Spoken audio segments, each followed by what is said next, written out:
é com muita alegria que eu estreio hoje o meu programa 30 Minutos com Rosália Dairel, entrevistando o prefeito de Belo Horizonte, Alexandre Calil.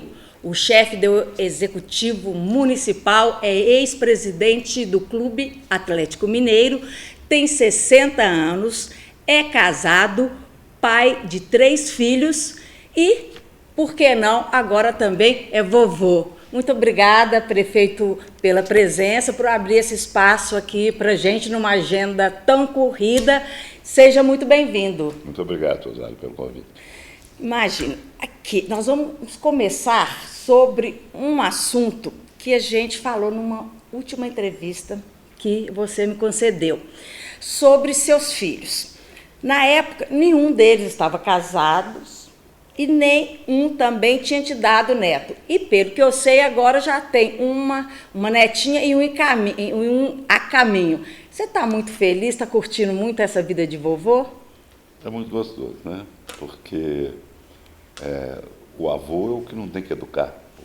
Deseduca, né? Exatamente. Então, ela é muito bonitinha, o outro ainda está por vir, está na barriga da minha nora, mas é uma nova fase da vida, né? Um negócio que a gente nunca entende o amor que um pai sente por um filho se você não tem um filho, né?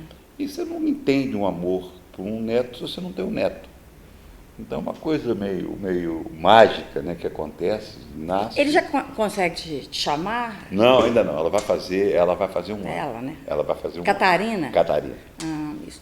E também nessa entrevista você falou, está gravado, que preferia dormir com uma taça do que com uma mulher. E agora o Alexandre Calil está casado.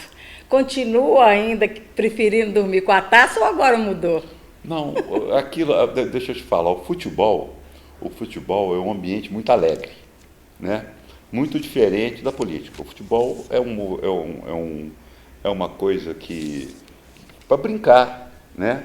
É um lugar que se aprende a tolerar, é um lugar de tolerância, é um lugar do diverso, um é um, outro é outro. Então, quando você faz... Aliás, foi muito usado na campanha, né? Estupidamente, bobamente. É verdade, a oposição usou essa fala do programa no programa eleitoral do candidato. Exatamente. Então, somos estúpidos, né?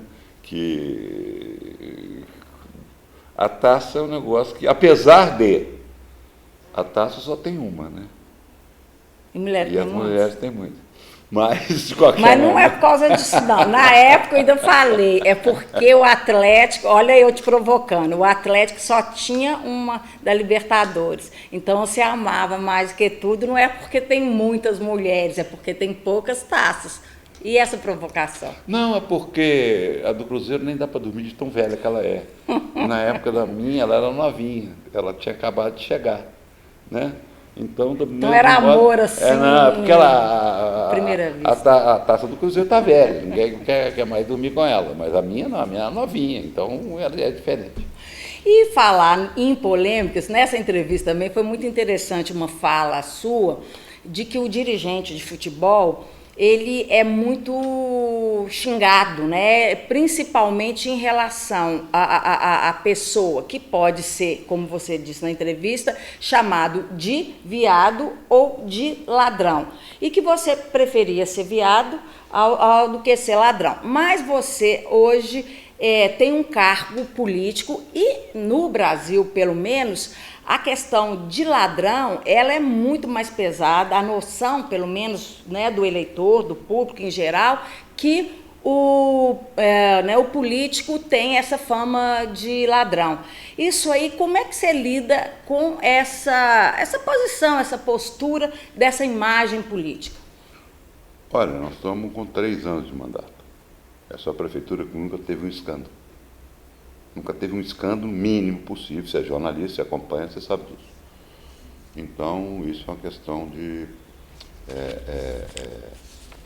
princípio, né? Você escolhe gente certa, gente correta, gente que tem uma história. E realmente o Brasil não suporta mais. Não suportaria, não suportará essa raça que saqueou o país. Então, isso acabou. No meu ponto de vista, eu acho que isso acabou.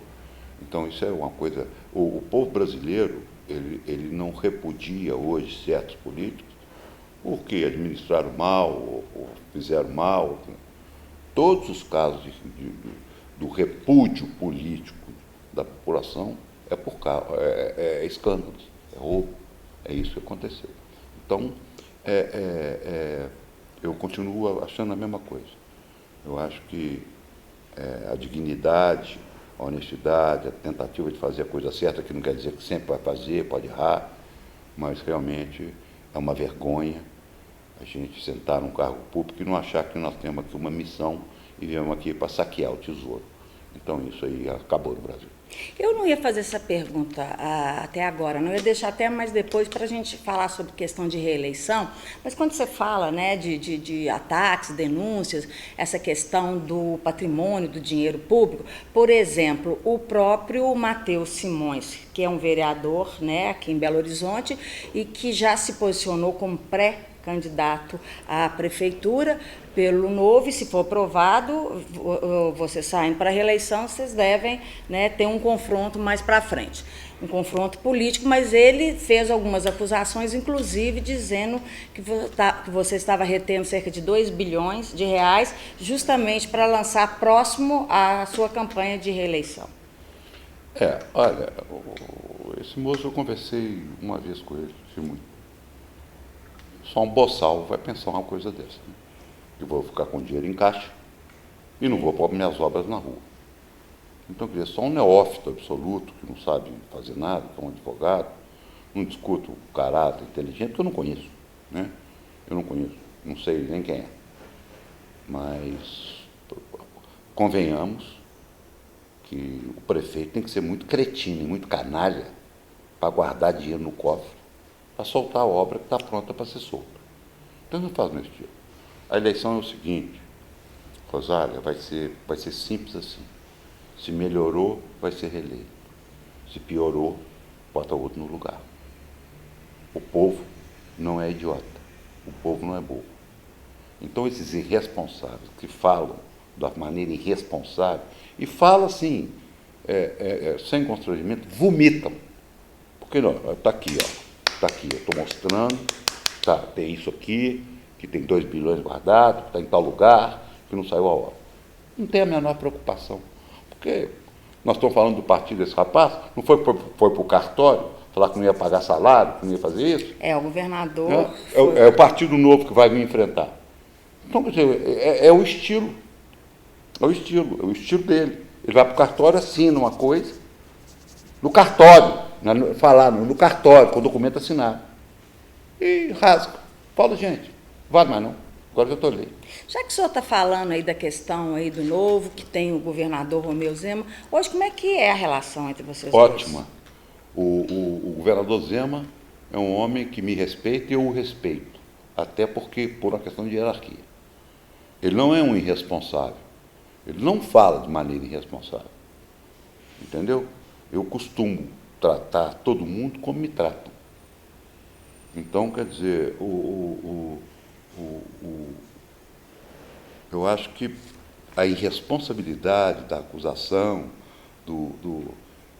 quer dizer, que administração brilhante, então, que a prefeitura está fazendo, hein? No meio dessa crise toda. Ter 2 bilhões. Estou com 2 bilhões em caixa. E ainda vou antecipar o DSTC do funcionalismo público. Estou vendo que dia que vai ser. E estou com 2 bilhões em caixa, e ele está querendo me tomar o meu lugar de prefeito. Então eu sou o cara mais brilhante do Brasil, porque o Brasil está em crise, numa crise mortal. E a prefeitura está com 2 bi em caixa. Vamos parar de brincar com esse povo, né? Esse povo é pobre, mas não é burro, não. Eles têm que parar, porque nunca conheceram a pobreza, eles têm que diferenciar a burrice da pobreza. Porque essa elite enfiou o país na pobreza. Mas não quer dizer que esse povo é burro, não. A inteligência de todo mundo, do pobre e do rico, são iguais. Pode ter tido oportunidades diferentes. O prefeito, já que a gente está fazendo um pouco de paralelo, a gente sabe que você foi por 6 anos, né, presidente do Clube Atlético Mineiro. Na sua opinião, na sua vivência agora como prefeito, em relação às críticas de torcedores e de eleitores, qual que é a diferença? O limite entre elas é tênue ou não? Crítica até elogio também, por que não? Não, o futebol ele é muito mais... A crítica do futebol ela é mais pesada. Mais pesado. Muito mais. Porque o futebol envolve paixão. E ninguém é apaixonado pelo prefeito de Belo Horizonte, nem pela prefeitura. Né? Você fica com raiva porque você não tem um remédio, que não é o caso de Belo Horizonte, ou não tem médico, ou não tem professor, ou não tem sala de aula. Isso aí a pessoa fica com raiva porque afeta a vida dela, o dia a dia. O clube não. O clube é eu costumo dizer o seguinte, que político não aguenta uma vaiazinha em restaurante. Porque dirigente de clube, quando a torcida está com raiva, nem pensa em sair de casa. Fica em casa, que é o melhor lugar que tem para ficar. É quase linchado. Exatamente. Não pode comparar. Não pode comparar. Futebol é coisa para... Tem que ter. Para macho. Não, tem que ter. Não, até que não é macho, não é macho. Assim, para aguentar a força que vem teve da... até o presidente do Flamengo que foi mulher. Mas eu estou falando assim... Ela pode ser uma mulher forte para cabeça de macho. Né? Assim, tem atitude, é nesse sentido. Exatamente. Falar nessas questões de atitude, de presidência e essa relação com o atual presidente do Atlético. Há um certo afastamento seu, inclusive de eventos do clube. O que está pegando, na verdade, entre Não, gente, o vocês? problema é o seguinte, como eu disse, a crítica ao futebol é muito dura. E quem está exposto é o presidente. Né? E eu sou prefeito de Belo Horizonte. Eu não posso me enfiar no dia a dia do Atlético, dar palpite, porque eu não tenho tempo para isso. Então, eu me afastei do Atlético, acho que tomei uma boa atitude, eu me afastei da vida política do Atlético, não quero ir na sede, não quero. O Atlético me dá alegria, entre aspas, quando eu estou assistindo o jogo do Atlético, é o que eu quero fazer. Isso é uma decisão pessoal minha. Que simplesmente... Sim, prefeito, mas em alguns casos, por exemplo, apesar do senhor não estar assim, diretamente no dia a dia da política do clube, mas em alguns momentos o senhor se posiciona, por exemplo, em relação à criação, né, da Arena do Galo, até a conversa de que existe uma possibilidade da venda do shopping Diamond. Não, a minha posição sobre isso não é problema desse mandato. Isso vai ser do próximo, isso não é posição de dia a dia do clube, isso é a vida do clube. E quando se trata da vida do clube que eu amo, naturalmente eu tomo posições. Como tomei que trocar meio shopping era um grande negócio para o Atlético para fazer um estádio, eu não aceito que vender meio shopping para pagar a dívida, coisa que nenhum presidente fez, nunca se vendeu um patrimônio no Atlético para pagar a dívida. Então, isso são posições de macro definições. Né? Isso não faz parte do dia a dia, até porque não tem nada com o presidente do clube. Ele não tem autoridade para fazer isso. Tem que passar pelo conselho. Exatamente. Isso aí é um processo, até já está formado uma comissão para ver a dívida e tal, que também isso não me interessa. Então, isso aí nem passa pelo executivo. A venda da metade do shopping para construir o estádio foi um processo longo, estudado, por uma comissão que eu participei, inclusive, e que nós olhamos que era um bom negócio vender meio shopping para construir um estádio. Calil, você mesmo já disse agora há pouco que você está com 3 anos de mandato. Nesse período, qual que foi a atitude, a ação que você mais sentiu prazer em assinar, por exemplo, ou realizar e falar, olha, graças a Deus, que bom ser prefeito nesse momento? Foi colocar um hospital que tinha 30 e poucos leitos em funcionamento, em 6 meses de mandato, tem 550 leitos funcionando. Né? Esse foi o dia que me deu, que eu falei que ia fazer, inclusive. Esse foi o dia que me deu um grande prazer. E eu não posso aqui deixar de falar que tive uma grande ajuda do presidente Michel Temer, que eu fui lá pessoalmente com ele, conversei, falei que era um crime, que era um hospital belíssimo, uma coisa de primeiro mundo, e que estava julgado com 30 leitos. Nós abrimos e hoje temos 550 leitos ocupados. E uma outra atitude no sentido inverso, que se você pudesse voltar no tempo, você faria diferente ou você teria um arrependimento, por exemplo, de alguma ação? Não tem nada que te marque. Olha, assim. eu arrependo muito do que eu não fiz. Né? Mas eu não sou de arrepender do que eu fiz, não.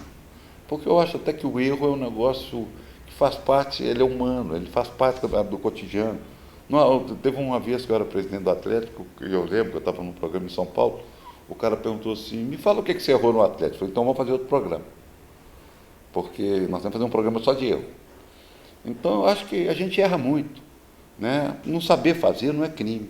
Erramos agora no projeto Vilarim, estamos refazendo. Eu vi. Erramos. Você admitiu que o projeto não é admitir, ruim. gente, todo mundo erra. Você é jornalista, você nunca errou em frente às câmeras? Sim, com certeza. Claro. Quer dizer, quem não admite, quer dizer, é o compromisso com o erro. Né? Me parece que é do Juscelino. Quer dizer, eu tenho compromisso. Está errado, mas nós vamos fazer errado. Está errado, não pode fazer errado, gente. Vamos tomar cacete, não tem problema. Agora vamos fazer o projeto certo, para dar certo. Então, quer dizer, admitir erro é falta de coragem, é covardia. Entendeu? É covardia. Então, quer dizer, eu errei, porque quando faz é o prefeito que lidera, é o prefeito que comanda. Então, eu errei. Fomos lá, copiamos um projeto de São Paulo e Rio que deram certo, estamos fazendo e vamos licitar. Prefeito, todo mundo sabe que com você o papo é reto. Então, num caso desse, por exemplo, com seus auxiliares, como acontece ou quando acontece uma situação como essa de equívocos e erro? O papo é direto? Existe uma coisa que nós temos que diferenciar. Né? Você pega, por exemplo, eu estou assistindo televisão e um centro de saúde não está vacinando, porque não tem uma geladeira há um mês e o prefeito não sabe disso. Isso é desmazelo, isso é descaso com o pobre, isso é canalice, isso não é erro, isso é covardia. Então, eu comuniquei ao secretário e falei assim... Você liga na hora ali? Não, só para você saber, 7 horas da noite foi dada a notícia. 7 horas da manhã a geladeira estava lá no centro novo. E eu disse a ele o seguinte, quem vai demitir essa gerente? Eu ou você? Então você me avisa, porque se eu pego meu carro, vou lá demitir ela, ou você manda demitir ela lá. Por quê? Porque o erro, ele é inerente do ser humano. O descaso. É diferente. Isso é completamente diferente. Então, nós não podemos confundir as duas coisas. Então, erro é erro. Houve erro, os engenheiros não vai dar, vai ter que fazer uma piscina, essa água vai cair lá no Isidora, vai custar mais 500 milhões. Então vamos refazer. Então procure o que vai dar certo. Isso não é motivo para demitir ninguém. Né? Até porque eu estava acompanhando. Então, isso é uma coisa. Tem coisas e coisas. E eu sei diferenciar isso muito bem. Quando eu imagino você como prefeito, está andando de carro, passando pela cidade e vê algum defeito, algum problema, você sente essa responsabilidade é minha, eu tenho que resolver isso.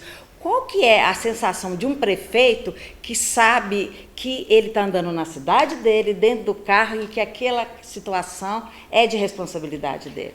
Isso é um negócio interessante, porque você muda a sua visão de vida. Né? Exato. Então, quando você chega em São Paulo e vê os ônibus todos sujos, caindo aos pedaços e tal, falou, gente, Belo Horizonte está tão legal, graças a Deus aqui está tão ruim.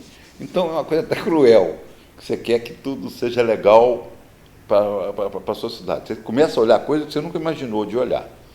Mas, no início do meu mandato, eu ando muito sozinho, sem segurança, sem nada, a pé aqui pela região que eu moro e tal, para fazer uma caminhada. Não?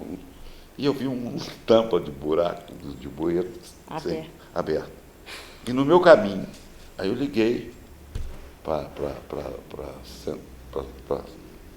Centro-Sul aqui. Falei, aqui na rua tal, número tal, está faltando um bueiro, mas eu vim colocar isso aqui agora. passa meia hora. Estava lá o Bueno. Não, Não? não é seu não, prefeito, é da CEMIG. Ah, Você não pode entrar nisso não. Você não tem nada com isso. Eu falei, então tá bom. Então deixa o cara quebrar o pé. Então o que vai fazer? É isso. O serviço público é isso. Né? Então, eu sou assim. Se eu ligo na hora. Eu ligo na hora. Eu tenho um caso, né? Ele é muito competente. Quando eu entrei, eu falei assim, eu não quero escada rolante nas estações do móvel sem funcionar. Eu não quero. Pega esse contrato, reforma, faz tudo, eu não quero. Aí eu estava, por azar dele, eu fui ver, eu sou criador de pastor alemão, e fui ver uns cachorros que passavam pelo São Gabriel ali. E o raio da escada estava quebrado. Ela quebra, claro, estando atenta, ela quebra com certo. Ela fica 24 horas quebrada, com certo. Isso acontece com qualquer elevador ou escada rolante. O que não pode é ficar parado 6 meses, 1 ano. Aí eu liguei, falei, eu não falei que eu não queria essa escada parada? Ó, prefeito, eu já notifiquei. Aí eu falei com eles, olha, quem arruma escada rolante parada não é notificação, não é mecânico. Então você não arruma notificação para mim, não, você arruma mecânico para mim. Eu quero ela rodando. Então esse é o meu estilo, eu sou assim. Agora todo mundo trabalha comigo, como muito pouca gente saiu, e quando saiu foi porque foi convidado para trabalhar, no caso do coronel, está em Brasília com o presidente da República, né? Minha equipe continua a mesma. Hoje eles já me conhecem, eles já sabem como eu trabalho. pois é, mas é uma vantagem, mas também uma desvantagem, porque a pressão é muito grande. E imagina no futuro, quando você deixar de ser prefeito e ver esses problemas, vai pegar o telefone e não vai ter o mesmo impacto, a mesma agilidade para resolver os problemas, mas faz parte. Isso é o seguinte, você tem que entregar uma prefeitura melhor que você pegou. Né? Você pega o clube e entrega ele melhor que você pegou. Você pega a prefeitura e entrega ele melhor que você pegou. Isso é obrigação. Agora, é igual no Atlético. Eu não sou o pai do Atlético, não vou ser o pai de Belo Horizonte. Né? Até porque eu estou com 60 anos, eu sou avô. Então, que todos continuem, a cada um que pegar, entregar uma cidade melhor, e melhor, e melhor, e melhor, a cidade só vai melhorar. As enchentes vão acabar. Eu não consigo acabar. Eu vou colocar R$1 bilhão de financiamento que nós estamos assinando agora. Eu estou indo dia 22 a Brasília assinar financiamento corredor lá da Amazonas. Tá indo, né? Está indo. Então, quer dizer, gente, não vamos parar, não. Vamos continuar fazendo coisas que precisam de ser feitas nessa cidade, porque a cidade vai melhorar. Você teve umas últimas pesquisas, a avaliação estava mais de 70%, né, por cento. Pesquisa, isso é uma bobagem. Você não tem muita fé em Não é que eu não tenho fé em pesquisa, eu acho que isso é um momento. Isso é um momento. O momento que o país vive, que a prefeitura vive, ajuda a popularidade do prefeito. Né? Porque o país e o Estado estão muito ruins, e a prefeitura vai devagarzinho, fazendo tudo certinho, sem... Pois é, eu estou vendo você nessa questão de falar de obras e tudo mais, e normalmente adversário, uma das coisas que eles gostam mais de criticar é a falta de obras de infraestrutura. A prefeitura hoje de Belo Horizonte, ela tem caixa para fazer obras assim de maior porte? Eu digo isso porque a gente sabe que o Estado e os municípios estão numa quebradeira só, e a União também, com certeza. Nós pegamos, é isso que o passarinho deve ter cantado e não escutou, nós estamos com financiamentos de mais de 2 bilhões, que estão sendo processados, com projeto, esse dia não chegou, ele nem chega, ele vai chegando quando a obra vai andando. Então nós temos